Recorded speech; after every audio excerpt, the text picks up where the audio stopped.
Tripura Auto Rickshaw Worker Union ni Filchuku haste malaimung panda songjakha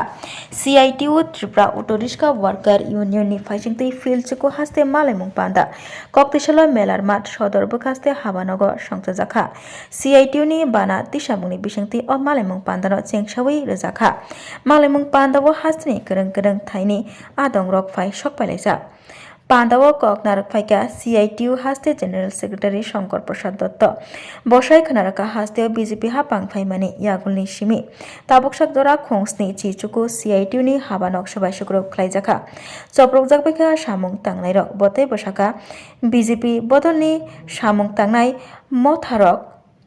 Hakotoni Samung Tangnai Rokni Kokno Wansukui Waisapano Kok Salangmani Kere Aboni Bagai Samung Tangnai Rok Taibo Birmano Kalaijak Haini bagai CITU haste General Secretary Shankar Prasad Dotto Oshalo BJP bodolno tuyui belaikino Shejawi Koknarakmani Nukjakha ত্রিপুরায় 2018 সালে BJP সরকার প্রতিষ্ঠিত হওয়ার পর যে সরকার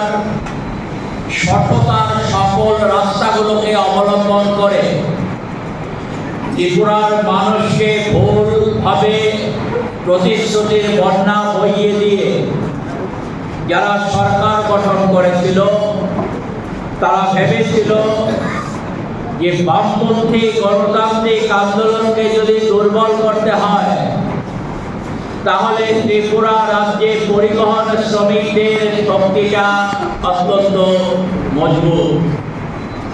আর এই পরিবহন শ্রমিকরা যারা ত্রিপুরা রাজ্যের গণতান্ত্রিক আন্দোলনকে এবং শ্রমজীবী মানুষের আন্দোলনকে শক্তিশালী করতে গুরুত্বপূর্ণ ভূমিকা নিচ্ছেন তাদেরকে যদি দুর্বল করা যায়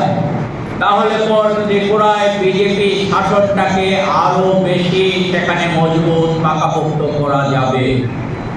এই লক্ষ্য নিয়ে বিজেপি সরকারে আসার পর প্রথমেই আমরা দেখলাম বামপন্থী আন্দোলনের যে অফিসগুলো আছে সেগুলোকে একের পর এক ধ্বংস করা হয়েছে ভেঙে দেওয়া হয়েছে অথবা সেই অফিসগুলোকে জ্বালিয়ে দেওয়া হয়েছে এর পাশাপাশি শ্রমজীবী মানুষের রুটি রুজির জন্যে তারা যে পথ পরিবহনের সাথে যুক্ত আছেন সেই পরিবহনের সময়টাতে তারা তাদের অফিসটাতে খানিকটা সময় বিশ্রামের জন্য ব্যবহার করতেন যেখানে রাজ্যের সর্বত্র প্রতিটি মহকুমায় প্রতিটি এলাকায় যেখানে এই পরিবহন শ্রমিকদের অফিস ছিল এই অফিস প্রায় ৭৯টা অফিস আমাদের ত্রিপুরা রাজ্যে বিজেপি সরকার এসে হয় ভেঙেছে না হয় জ্বালিয়ে দিয়েছে শুধু সেখানেই সীমাবদ্ধ থাকলো না তারা এসে ত্রিপুরা রাজ্যে পরিবহন শিল্পের সাথে যুক্ত যে শ্রমিকরা গণতান্ত্রিক আন্দোলনকে শক্তিশালী করতে ভূমিকা নেন তাদের উপর অর্থনৈতিকভাবে আক্রমণ নামিয়ে আনলো কারোর অটোরিকশা জ্বালিয়ে দিল কারোর গাড়ি জ্বালিয়ে দিল কারোর লাইনে সেখানে গাড়ি চলতে বাধা দেওয়া হলো বন্ধ করে দেওয়া হলো বিজেপি ভেবেছিল তাদের সহায়ক শক্তি যারা আছে নাম তারা দেখছে ভারতীয় মজদুর সংঘ বিএমএস নাম দিচ্ছে কিন্তু বাস্তবে তারা শ্রমিক শ্রেণীর স্বার্থে ভারতবর্ষে কোনোদিন তারা কথা বলেনি তাদের একমাত্র লক্ষ্য হচ্ছে আমাদের দেশে পুঁজিপতিদের স্বার্থকে রক্ষা করার জন্যে শ্রমজীবী মানুষকে কিভাবে বিভ্রান্ত করা যায় ভুল পথে পরিচালিত করা যায় তথাকথিত শ্রমিক শ্রেণীর বন্ধু সেজে পুঁজিপতিদের স্বার্থ রক্ষা করবার জন্য কিভাবে কাজ করা যায় এটাই যেখানে ভারতীয় মজদুর সংঘের লক্ষ্য সেই জায়গায় বিজেপি এবং ভারতীয় মজদুর সংঘ যুগপৎ আমাদের ত্রিপুরা রাজ্যে পরিবহন শিল্পের শ্রমিকদের দারুণভাবে অর্থনৈতিকভাবে শারীরিকভাবে আক্রমণের শিকার করে ভেবেছিল এই আন্দোলনটা দুর্বল হয়ে যাবে পরিবহন শ্রমিক যারা আছেন তারা বাধ্য হবেন ওই বিজেপির সাথে যেতে বিএমএস এর সাথে যেতে তারা এটা ভেবেছিল যে এর মধ্য দিয়ে ত্রিপুরা রাজ্যের গণতান্ত্রিক আন্দোলনকে তারা দুর্বল করতে পারবে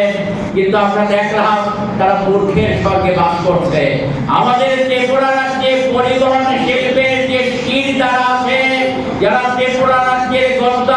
আন্দোলনকে শক্তিশালী করছে, যার মধ্যে ত্রিপুরা রাজ্যের অটোরিকশা ওয়ার্কার্স ইউনিয়ন একটা গুরুত্বপূর্ণ ভূমিকা পালন করছে, অটো শ্রমিকরা গুরুত্বপূর্ণ ভূমিকা পালন করছে। তাদের সাহসী দৃঢ়তা, এই দৃঢ়তাকে তারা নিচু করতে পারেনি। বিজেপির পক্ষে সম্ভব হয়নি, বিএমএস এর পক্ষে সম্ভব হয়নি। আমাদের লক্ষ্য করলাম আমরা সেখানে সারা রাজ্যে আজকে একের পর এক অটো শ্রমিকরা সিআইটিউর অন্তর্ভুক্ত ত্রিপুরা অটোরিকশা ওয়ার্কার্স ইউনিয়নের সভ্যপদ নেওয়ার জন্য নিজেরা স্বতঃপ্রণোদিতভাবে এগিয়ে আসছেন। এমন একটা জায়গা নেই ত্রিপুরা রাজ্যে যেখানে নতুনভাবে অটোরিকশা ইউনিয়নের মধ্যে শ্রমিকরা যুক্ত হচ্ছেন না। ঠিক একইভাবে পরিবহন শিল্পের অন্য ইউনিয়নগুলোতে আমরা এই জিনিসগুলো লক্ষ্য করছি। কেন এটার মধ্য দিয়ে তারা ভেবেছিল যে তারা তাদের শক্তি যারা মনে করেছিল বাড়াবে। আমরা কি দেখলাম 2023 সালের বিধানসভা নির্বাচনে যে বিজেপি 2018 সালের বিধানসভা নির্বাচনে যে পরিমাণ ভোট পেয়েছিল, যে সংখ্যক আসন পেয়েছিল 2018 সালের বিধানসভা নির্বাচনে, সেই বিজেপি 11% ভোট কম পেল, 11% আসন তারা কম পেল। এবং সারা দেশে আমরা দেখলাম তার 1 বছর পর অনুষ্ঠিত লোকসভা নির্বাচনে যে নরেন্দ্র মোদী স্লোগান দিয়েছিলেন, বিজেপি স্লোগান দিয়েছিল আপকি বার 400 পার। 303 আসন ছিল তাদের লোকসভায়, তারা আওয়াজ তুলেছিলেন আমরা 400 আসন অতিক্রম করে যাব। ভারতবর্ষের জনগণ তাদেরকে শিক্ষা দিল, না তোমাদের বারত্ব আমরা মেনে নিতে পারি না। 303টাকে কার্টেল করে ছেটে দিয়ে মাত্র 240টি আসনে বিজেপিকে জয়ী করলো ভারতবর্ষের মানুষ। তাহলে ভারতবর্ষের মানুষ আপনি বলতে পারছেন যে আমাদের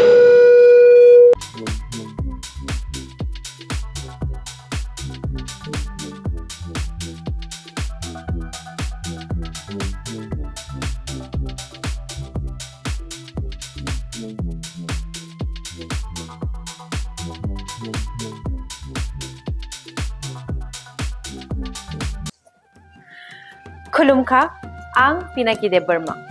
त्रिपुरा हास्तिनि जतलुकुरावनो स्वर्णकमल ज्वेलार्सनि बखाक्तै रथ यात्रानि खाका हामताय खुलुमु याफारु स्वर्णकमल ज्वेलार्स नंनि बागै तुबै फाइका स्वर्ण वर्षा ऑफर ऑफर चेंगिरि जागनाय 23 जून निसिमी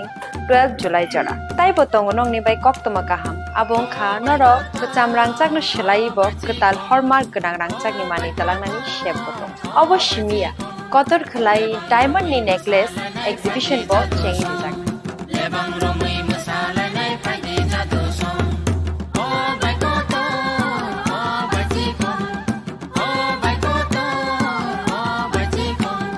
लेबां रमै मोसालायनाय फायदि जादो सम गोल्ड नि मेकिंग चार्जेस को तोंगनाय 25% ऑफ ते डायमंड नि मेकिंग चार्जेस को तोंगनाय 100% ऑफ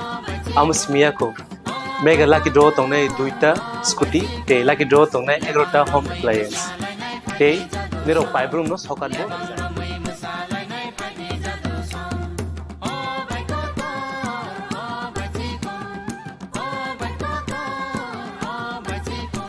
যতনর লামসগো স্বর্ণকমল ফাইনা বাড়ি